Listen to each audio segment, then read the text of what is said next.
Բարև, գրավիտացիոն ալիքների դետեկտոր, որը տեղավորվում է լաբորատոր սեղանի վրա։ Սա ոչ թե գիտական ֆանտաստիկա է, այլ Բիրմինհեմի եւ Սասեքսի համալսարանների ֆիզիկոսների նոր մշակումը։ Եթե նախկինում տարածության ժամանակի տատանումները որսալու համար մարդկությունը ստիպված կառուցում էր կիլոմետրանոց ինտերֆերոմետր, ինչպիսին է լիգոն, ապա հիմա գիտնականները առաջարկում են ստեղծել միկրոալիքային վառարանի չափերի սարք։ Աներևակայելի է հնչում, բայց առաջարկվող սարքը ըստ հեղինակների պետք է կարողանա գրանցել գրավիտացիոն ալիքները դիապազոնում, որը մինչև հիմա մնում է աստղաֆիզիկայի մութ գոտին։ Խոսքը լիգոյի բարձր հաճախականությունների ու գերցածր հաճախականությունների միջև հատվածի մասին է։ Վերջիններում դիտարկվում են պուլսարները։ Հենց այստեղ միլիհերցանոց դիապազոնում են թաքնված միջանկյալ զանգվածի սև խոռոչները, կրկնակի սպիտակ թզուկներն ու հնարավոր է ամենավաղ տիեզերքի հնագույն արձագանքները։ Սարքի հիմքում օպտիկական ատոմային ժամացույցների տեխնոլոգիան է, որոնք հայտնի են իրենց գեր ճշգրտությամբ։ Հետաքրքիր է դետեկտորի աշխատանքի սկզբունքը։ Գրավիտացիոն ալիքները ոչ թե շարժում են հայելիները,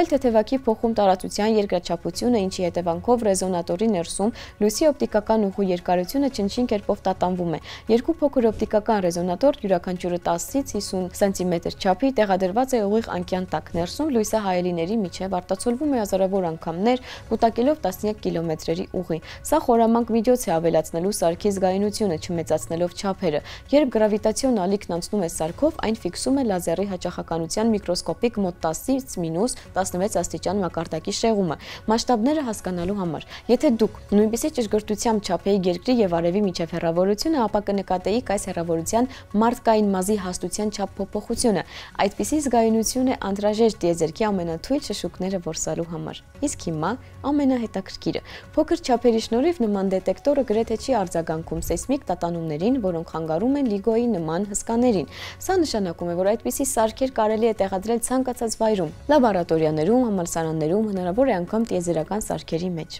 Եթե գիտափորձը հաստատի հաշվարկները, գիտության առջև կբացվի դիտարկումների նոր դիապազոն, պատուհան դեպի տիեզերքի անտեսանելի շերտը, որում ծնվում են միջին չափերի սև խոռոչներն ու ձևավորվում են գերնոր աստղերը։ Հնարավոր է հենց այդպիսի սեղանի դետեկտորը մի օր կորսա ժամանակների սկզբի գրավիտացիոն արձագանքը։ Պատկերացրեք փոքրիկ ձկնիկ, որը լողում է գիշերային օվկիանոսում ու բերանում պահում է ավելի փոքր, սակայն թունավոր արարածի։ Չէ, սա սարսափ ֆիլմի սյուժե չէ, այլ իրական դեպք, որը ֆիքսել են ձկնաբանները Թայիթիի ու Ֆլորիդայի ջրերում։ Գիտնականներն առաջին անգամ նկարագրել են երիտասարդ ձկների ու խայթող աղեղորշավորների թրթուրների միջև զարմանալի համագործակցության նոր տիպ։ Ջրասուզակների գիշերային սուզումների ընթացքում արված լուսանկարները ցույց են տվել, որ 4 ընտանիքի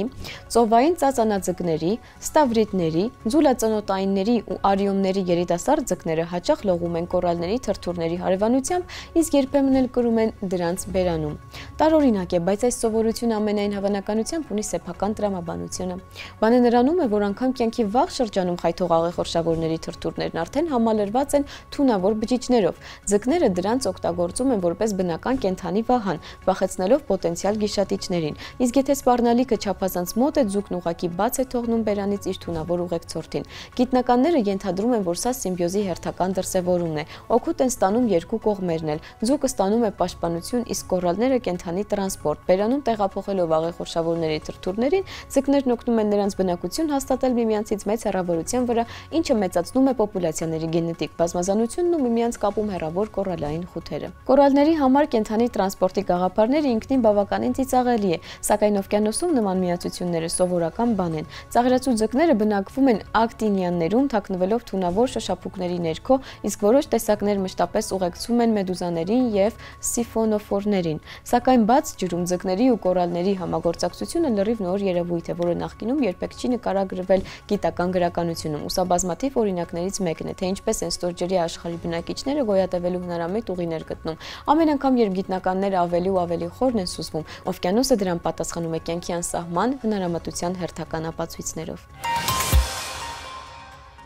Առողջապահության համաշխարհային կազմակերպության Եվրոպական բյուրոյի նոր հետազոտությունը խոսում է այն տագնապալի վիճակի մասին, որում գտնվում են առողջապահական համակարգերն ամբողջ աշխարհում։ Եվրոպայում աշխատող հազարավոր բժիշկների ու բուժքույրերի գրեթե 90%-ը պատմել է, թե որքան բարձր է իրականում այն արժեքը, որ նրանք վճարում են իրենց աշխատանքի դիմաց։ Այսպես, դեպրեսիայի հետ կապված ախտանշանները առողջապահական համակարգի աշխատողների մոտ հանդիպում են 5 անգամ ավելի հաճախ, քան սովորական մարդկանց շրջանում։ 32%-ը 6%-ի դիմաց, յուրաքանչյուր 10-րդ երբ բուժաշխատող գոնե մեկ անգամ մտածել է ինքնասպանության մասին։ Խնդիրը միայն հոգնածությունն ու ստրեսը չէ, խնդիրը քրոնիկական հյուծումն է, տագնապայնությունն ու էմոցիոնալ մեկուսացումը, որոնք կուտակվում են տարիներով։ Հատկապես համավարակից հետո, երբ բուժաշխատողներն անմիջապես առաջնագծում էին առանց հանգստի, պարտքի զգացումով ու հիվանդների կյանքի համար մշտական վախով։ Շատերն այսօր դա իրենց մեջ կրում են ինչպես սպի։ Հաշվետվությունն ունի նաև լուսավոր կողմ։ Բժիշկների 3/4-ն ու բուժքույրերի 2/3-ը դեռ զգում են, որ իրենց աշխատանքն իմաստավորված է։